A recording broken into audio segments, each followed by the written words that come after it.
Thank you so much, Solomon, for the updates there. Yeah. Now, let's get to our last discussion of the day. Let's get to Kenya now. Voting has begun amidst tight security in the Kenya presidential rerun election. Well, the Supreme Court could not get a quorum, so could not rule on a suit asking for a postponement of the poll.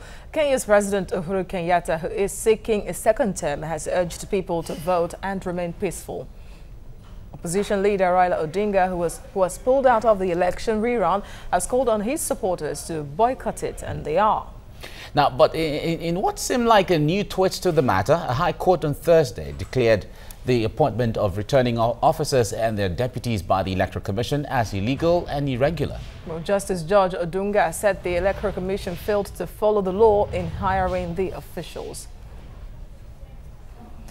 TVC News senior researcher Cyril Abaku is in the studio with us to discuss this as Kenyans go to the poll on the rural election. Good morning to you, Cyril. Thanks, Mike. Good morning, Cyril. Nice to see you. My pleasure to be here. Burning barricades and somehow strong protests are already in place in Kenya as they go to the polls today.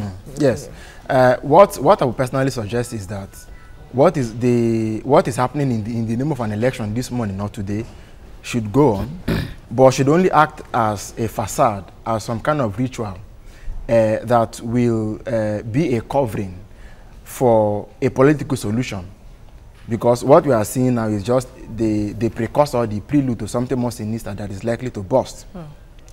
So, again, as I said, you will notice that in the ruling where the High Court said that the appointment of election officials was irregular, Justice Odunga was careful to say that since the application for hearing did not ask the court to concomitantly declare those appointments null and void, he only said they are irregular, but he didn't say therefore the appointment is null and void. I think the judiciary too, which unwittingly brought us to this pass, has learned its lessons. You see that yesterday when the case was taken before the Supreme Court, they were giving very flimsy excuses. The other judge went travel out of the country. The other judge could not get a connecting flight back to Nairobi. The other judge could not, because but I think the judge's bodyguard was shot, and that was why Justice Philomena, that was why she couldn't even attend. She was so it could be as a threat, sort of. Well, you see, I think everything is on the table now. But importantly, I think even the judges have found that this matter is beyond judicial, whatever you want to call it. The political parties are deeply divided. The political class is highly divided. Kenya society itself is also experiencing very deep divisions on the grounds of ethnicity and so on. And so you find that even the judiciary now is saying that, look, don't bring this matter to us. Go and look for a way to sort it out by yourselves. So I think that it is important a third force comes in. It was instructed that the UN and the AU issued a joint statement, and then the AU and the UN, and then the EU and other monitoring groups also scaled down the number of observers that they sent to Kenya, because they have seen that even if they deploy many people, their observers can't go around the country. There's a lot of fear. So I think, yes, so the election that's going on this morning is not really the issue at stake. I think what is at stake is how do we prevent what is likely going to happen. Yesterday, Raila Odinga made this big announcement. I was personally disappointed because we were expecting something. I don't know what it could have been, but when you transit from a political party to a resistance movement, you are saying something very big. And I do not know if what they are going to do beyond maybe weeks or months of violence. To open up a resistance or rebel movement, you need a war chest. You need to be able to sustain it. Will it even involve taking up arms against the state? Should that even be considered in the first place? Yeah, so I mean, if you want to resist, initially he said that there weren't going to be elections. Then yesterday he says his supporters should not go to the polling station, that you go and pray. I did not understand it. It is either he has been successfully intimidated or there's been a compromise. It is today that you come out and make your statement. What happened this morning in some streets in Nairobi, I think in Mathari or so, we have some of his supporters came out and tried to block roads and police fired tear gas. So what already 70 people have died. If we leave it the way it is, since the election. So it means that if we leave events the way they are going, they may just snowball organically into what we saw 10 years ago. But the point is, resistance movement, okay, what exactly are you going to do? If something in the similitude of an election takes place today, and Kenyatta is announced winner maybe today or some days to come, and the whole thing is going to change. They are not going to be on the same level as ECOWAS anymore. The Supreme Court refused to postpone the elections again. The IEPs has the power to shift the elections, and they refuse to do so. So if Kenyatta wins and is declared winner, and perhaps he's sworn in, all of the remaining matter is just going to be how do we, sorry to say, how do we effectively contain whatever is going to be the resistance movement. So I personally don't. All right. Now, in Kisumu County, for instance, out of about 399 electoral officials that are supposed to be within that, we hear as at 2 hours ago, we heard it was just about less than five electoral officials. Although that is one of Raila Odinga's stronghold, very strong, as the case may be. And then we find very relative low turnout in so many parts of. Now, in this case, are we saying that Raila Odinga is really playing into the hands of Kenyatta? Because by pulling out he was meant to be tactical, but I think it's a tactical mistake. Mike, without being diplomatic, I will say yes. Because I need to ask myself, who has Odinga's back? Truth be told, the Kenyatta government is going to have issues of legitimacy. Okay, because when the major opponent is backing out, although there are other contestants, but they are really insignificant. When the major opponent is backing out of the election, it's something for you to consider. When certain parts of the country are not voting really, you know, are boycotting the polls, it's a matter. But the issue is that, you see, it's politics. To legitimize the confrontation of an illegitimacy, that is to say, to strengthen or back up the move that wants to contest an illegitimate government, whoever wants to come up against such a government also needs something stronger than mere words. I don't know whether you get what I mean. If you say what you're doing here is wrong, your voice must be loud enough to drown the wrong. So it's not just about going to places and making statements and everything. Now, Odinga tells his followers and says, don't patronize products or manufactured, you know, made by companies that we perceive as being supportive of the government. You can't enforce such things. The fact is that, assuming that 8 million people were to vote for you in an election, out of those 8 million, maybe let's say half of them are your party members. Of that number, maybe another half of them are willing to, you know, follow you to the streets. Of that number, another half of them are willing to die for you. So he's not speaking to the entire votes that he could have got. Then he is speaking in a big question mark, really, because it's like, let's go back to the legitimacy of a government in place. If eventually, yes, President Uhuru Kenyatta wins, and of course he's seeing low voter turnout already, and if it's just 10 people that vote, it means that President Uhuru Kenyatta didn't get to power by the support of the majority of Kenyans, and that would put a big question to his legitimacy. And you think if you took that to the Supreme Court, they will still, I mean, from what you have seen now, because even if only one person votes for him, okay, you will need to go to a court. I'm not talking about the technicality. No, I know, I'm coming. Internal politics now. The support he will get internally from the people on ground.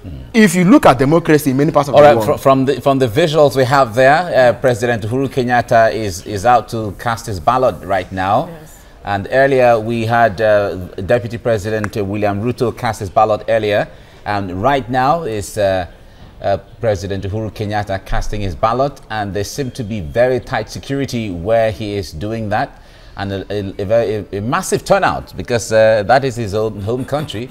Well, it's expected, really. It's expected, though. It's expected. A cameraman from the media there covering the process. Of course, we'd like to let you understand and know again that the man that is supposed to be his rival at the Rerun election today, Raila Odinga, the candidate of the Super Alliance NASA in the country, is boycotting the election today. And the Supreme Court that was supposed to rule on the Rerun election, the conduct or any other issue for today, couldn't sit yesterday because there was no quorum formed. Yeah, the president is addressing the press, but he's telling them how he feels about how things are going on.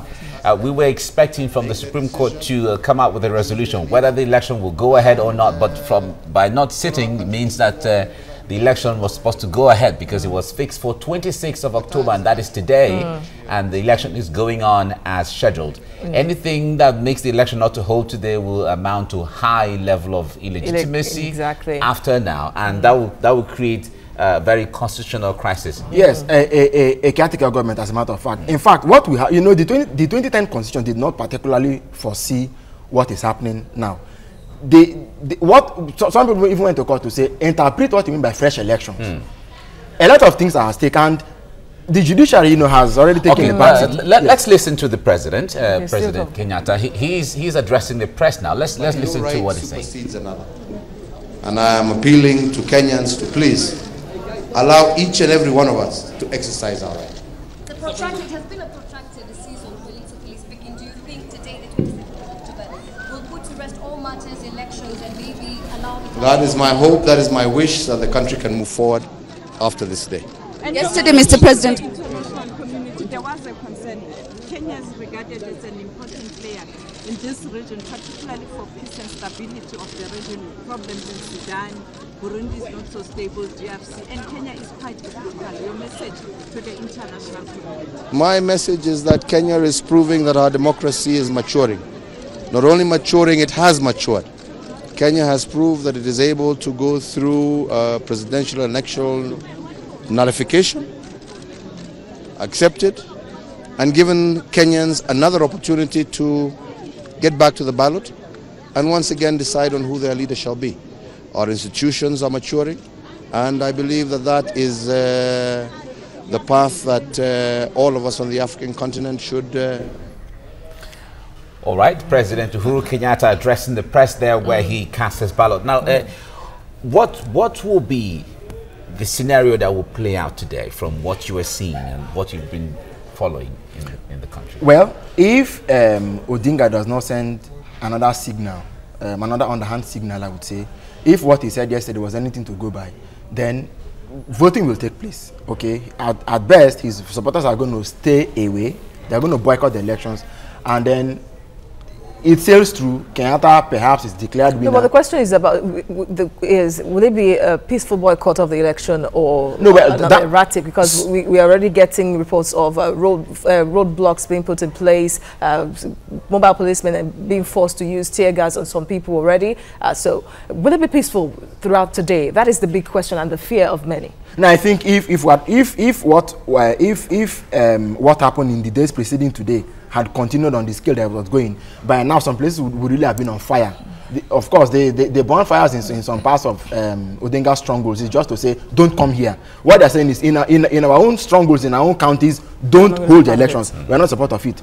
Go and hold the elections wherever you want to hold it and let him in. My take is that, you see, in Nigeria, for instance, we are nearly 200 million people. But how many people voted in 2015? Even in 1993, when we were about 88 million, only about 40 million voters voted. So the fact is that it's not always that because we are 100 million must vote. But the point is that I think after today and after these elections, I would like to see how, I would like to see how this whole thing plays out. All right.